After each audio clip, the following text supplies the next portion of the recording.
Jardines de Chiva. Vos estás mejor, ¿no, Díaz? Sí, qué sé yo. Vamos a ver qué pasa. Exactamente, viejo. Vamos a ver qué pasa. Muy bien. ¿Fumás? No, gracias. ¿Qué haces? Prende un cigarrillo. ¿Pero es de marihuana? Sí, ¿qué tiene? ¿Y que vos sos policía? ¿Y? ¿Y que la marihuana es ilegal? Nunca fumaste marihuana. No importa si fumé o no fumé, estoy con un policía y creo que hay que dar el ejemplo. Bueno, lo estás dando, quédate tranquilo. Además, ¿cómo sabés que nunca fumé marihuana si no me conocés? Bueno, tendrías tantos prejuicios. Que lo cumpla feliz. Jardines de Chiva. Una hora que alcanza para germinar, sembrar y de a poco ir cosechando. Hizo fuerte. Aquí está. Autocultivando conciencia. No me hace nada esto.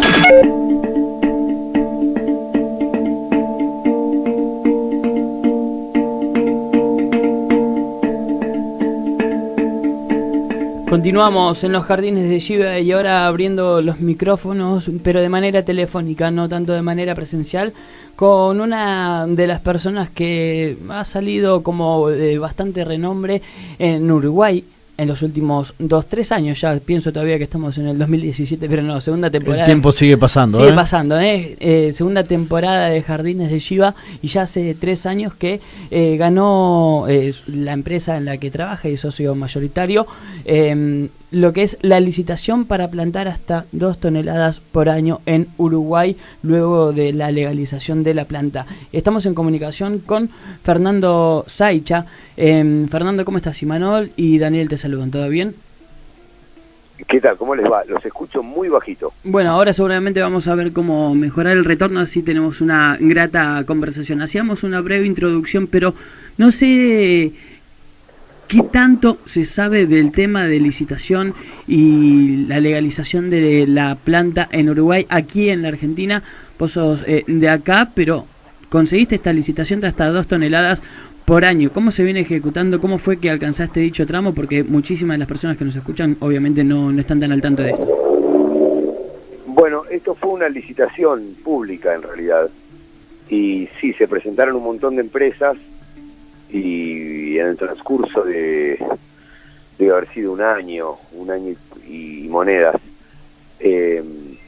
pasaron de 200 y pico que habían a 20, de 20 a 11, de 11 a 4 y de 4 quedamos 2 nomás.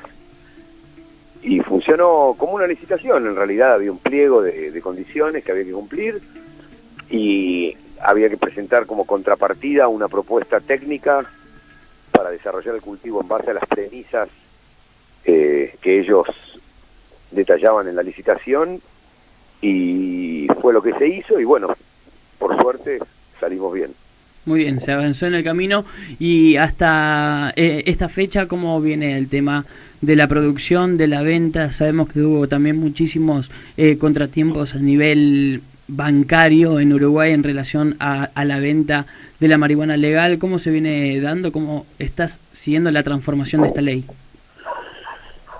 Mira, la ley funcionó bien, cumplió los objetivos que se proponía, que era en realidad disminuir el narcotráfico, reducir los daños. El gobierno uruguayo tenía una idea firme de que haciendo esto podía ayudar a disminuir el consumo de Paco, que es bastante problemático en el Uruguay, y de hecho fue lo que pasó. Y viene funcionando bien desde julio del año pasado que se está entregando en las farmacias, y la verdad que, o sea, la demanda es creciente. De hecho, hace unos días salieron algunas noticias en referencia a la cantidad de gente que estaba anotada para comprar en las farmacias. Es lógico que pase eso, porque fíjate que en julio del año pasado, cuando se empezó la venta, se inscribió cierta cantidad de gente, y siendo julio, faltaba muy poco para que empiece la temporada exterior de cultivo en Uruguay. Bueno, en Uruguay no, en el hemisferio sur entero, pero faltaba poco para eso. Ahora, que pasó casi un año, hubo un aumento importantísimo de la cantidad de gente que se inscribió para comprar, porque se acaba la temporada y viene el invierno. Entonces es más fácil comprarlo en una farmacia que plantarlo. Totalmente, pero hay que empezar a concientizar en general a toda la gente que se puede tener en la propia casa, tener un cultivo personal y además saber, ¿no?, más o menos cuál sería ese cultivo, porque hasta el momento se siguen manteniendo las dos variedades con las que arrancaron, ¿no? En Uruguay, ¿cómo es ese tema? ¿Tuvieron que especificarse nada más que en esas dos variedades? ¿Ustedes cómo lo llevan adelante? El gobierno nos ofreció dos variedades, bueno, más que nos ofreció, no quiero decir nos impuso porque suena como arbitrario, pero en realidad fue así, nos dio dos variedades denominadas por el gobierno alfa y beta, y esas son las que podemos plantar y las que podemos entregar en las farmacias. Los cultivadores caseros u hogareños pueden poner la variedad que quieran. Entonces eso fue un punto por el cual al principio hubo un poco de reticencia por la gente que se suponía que iba a adquirir esto, porque se corrió la bola con cierta razón de que el cannabis que estaba en las farmacias no era muy potente, que es verdad, pero eso obedece en realidad a una decisión del gobierno de empezar despacio y eventualmente ir subiendo la concentración de THC que tienen las plantas. Muchas de momento personas sigue igual, funcionan bien y hay que es un tema, porque si a la planta la tratás de una o de otra manera, eso varía. Entonces claro, hay que estar trabajando para mantenerlo dentro de los límites que nos piden. Fernando y Sí. Daniel, ¿qué tal? ¿Qué tal, Te estoy Daniel? escuchando con atención. El Estado, el gobierno uruguayo, así como regula mediante una licitación pública la producción de la planta para después hacer su venta, también les regulan el precio. El Estado les pone un precio a ustedes de lo que les va a pagar por esa producción. El Estado estableció las cantidades, el precio de venta al público y sí, más o menos digamos que tienen el control absoluto de la producción y del precio de venta. El precio de venta de $1.30 es el precio de venta al público en las farmacias, y en el medio están obviamente la farmacia que lleva su parte, el Estado que lleva su parte, Sí, y después los productores. bien. Claro, totalmente. Ahí van pasando diferentes secuencias dentro de lo mismo. Estamos hablando con Fernando Saicha, quien es una de las empresas. Él está dentro de una de las empresas, Simbiosis se llama, que son los encargados de gestionar la marihuana para Uruguay. Luego de la licitación ya hace 3 años, ¿hubo un cambio rotundo en tu vida con esto o ya venías practicando algo similar? No, mira, similar no en el sentido de que es una cosa oficial. Claro. Sí, obviamente venía practicándolo de manera personal y fueron unos cuantos años. Creo que a esta altura del campeonato ya van unos 23, 24 años que cultivo. Y en realidad lo que cambió fue que finalmente pude ver esto volverse oficial y volverse una cosa que no esté directamente relacionada con un delito. Claro. Me parece importantísimo ya eso nomás, pero la toma de conciencia en general que hay con respecto al cannabis y la recuperación de la historia del cannabis en la humanidad directamente. Fernando, Porque sí, decime. ¿Cómo es? Me imagino tenés que proveer de 2 toneladas, hay un cuidado exhaustivo y meticuloso, imagino, en el tratamiento, en el cuidado de las plantas. ¿Con cuánta superficie contás? ¿Cómo está generado? ¿Trabajás con más gente? ¿Tenés compañeros? Sí, igual te quiero hacer una aclaración. Yo fundé la empresa, armé las carpetas técnicas, monté la empresa, la puse a funcionar. Sí. Y cuando empezó la venta, yo me retiré por una cuestión contractual, porque no me era permitido estar en 2 proyectos a la vez. Bien. Y habiendo terminado ese que era el recreativo, me puse a trabajar en la parte medicinal. Bien. Pero te puedo contar cómo funciona, porque sigue funcionando más o menos igual. Claro. Son invernaderos de alta tecnología. De hecho, creo que no deben haber invernaderos más modernos que estos en el Uruguay. Están comandados por sistemas automáticos que controlan un montón de cosas, pero igual es un cultivo intensivo y hay que atenderlo. Y en algunos momentos, en los momentos de pico, llegan a haber 38, 40, 42 personas trabajando. Ah, bueno, Que sí. son las partes de las cosechas o las partes de los trasplantes. Esto se hace todo en invernaderos y no se puede plantar en el piso. Entonces es un trabajo, porque no solo bien. estás adentro de un lugar, sino que encima son macetas, ¿viste? Claro, y tenés un sistema de riego especial para todo eso. Sí, porque son miles de plantas, Claro. o sea, es muy difícil ponerles la misma cantidad de agua a cada planta si lo haces a mano. Y es una producción constante, porque se cosecha una parte, se vuelve otra vez a Sí, es lo que se denomina un ciclo continuo. un ciclo continuo. Bien. Perfecto. Y ahora mencionabas que estás en el ámbito medicinal, ¿es así? Sí, en realidad más allá, yo no tengo nada que ver con la medicina propiamente dicha, no Sí. soy médico ni nada. En lo que estamos trabajando es en producir, o sea, en generar razas. Perdón, No hay acabo problema. de acercar algo y me atacaron los perros.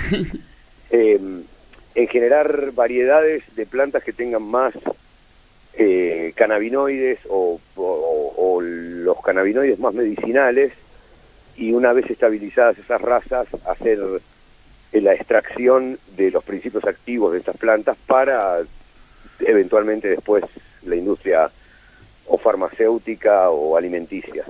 Claro, todo ese mercado también que se consume mucho aquí en Argentina y que traen aceites de Estados Unidos y pagan Claro. carísimos un montón de cosas que encima no pueden elegir ni siquiera el tipo de aceite.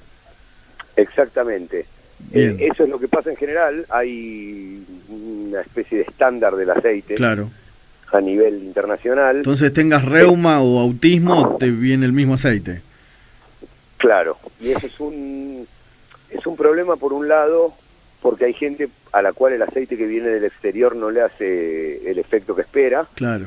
porque le faltan algunos principios activos que están prohibidos principalmente por el gobierno de los Estados Unidos, Claro, o sea, por el en Estado, el lugar por la ley de origen, norteamericana. Entonces, ¿qué pasa? Por ejemplo, el aceite que vos podés traer de Estados Unidos no tiene THC, Claro. que, viste, siempre está esa historia de que no, que el THC es la parte psicoactiva de la planta, entonces si le ponen eso al aceite no se lo pueden dar a los pacientes porque tiene un efecto. Eso no es verdad. Claro. O sea, o no es verdad por lo menos de esa manera. El aceite con THC no necesariamente tiene que tener un efecto psicoactivo. Desde ya no tiene absolutamente nada que ver con fumar. Claro. El efecto, a eso me refiero. Sí, sí. Y hay una rama, una escuela entera, grande, hace mucho tiempo, tratando de explicar que lo que funciona en realidad más que nada es la combinación de los cannabinoides, Claro, claro. no exclusivamente el CBD, que el CBD junto con el THC, por ejemplo, atacan células cancerígenas. Hay un Claro. montón de información dando vueltas alrededor. Sigue pasando lo que pasó los últimos años en menor medida, que es que, viste, que faltan estudios, que hay una desinformación general por parte de la comunidad médica, no por ellos, sino porque, bueno, me imagino que por un lado deben tener bastante y por el otro lado nadie quiere meterse en problemas. Entonces, viste, los médicos están asustados de extender una receta donde diga eso. Claro, Nos claro. pasó un montón de veces. Totalmente. Pero la verdad es que cuando lo empiezan a aplicar y lo usan, se les cambian de pensamiento rápidamente, porque ven lo que pasa con los pacientes. Claro. Y sí, empiezan a... O sea, gente que estaba directamente desahuciada con los medicamentos normales, tiene una mejora en la calidad de vida en un montón de enfermedades. Desde cáncer hasta Parkinson, autismo, hay un montón. La verdad que, o sea, no quiero hablar de medicina porque no soy médico y no quiero meter la gamba. Pero es evidente, no solo por la experiencia que he tenido yo de manera personal, sino que es solo fijarse lo que pasó en el mundo con Claro. eso. Claro. Exactamente. Bueno, tuvimos la conversación con Fernando Saicha, quien estuvo en sus comienzos ahí militando muy bien y fuertemente con un proyecto más que grande, lo que son las plantaciones de cannabis en Uruguay una vez legalizada. Fernando, muchas gracias por atender a los Jardines de Giva y obviamente invitado a volver acá a charlar un rato más de esta planta ancestral libremente. Me encantaría un día ir y visitarlos directamente. Hoy no se dio por, bueno, despelote general, pero sí, encantado, cuando quieran. Muy bien, Qué lindo, gracias. bienvenido acá. Un abrazo, Fer. Les mando un abrazo, chicos. Hasta Chao, luego. buenas noches. Ahí pasaba Fernando Saicha, como decíamos.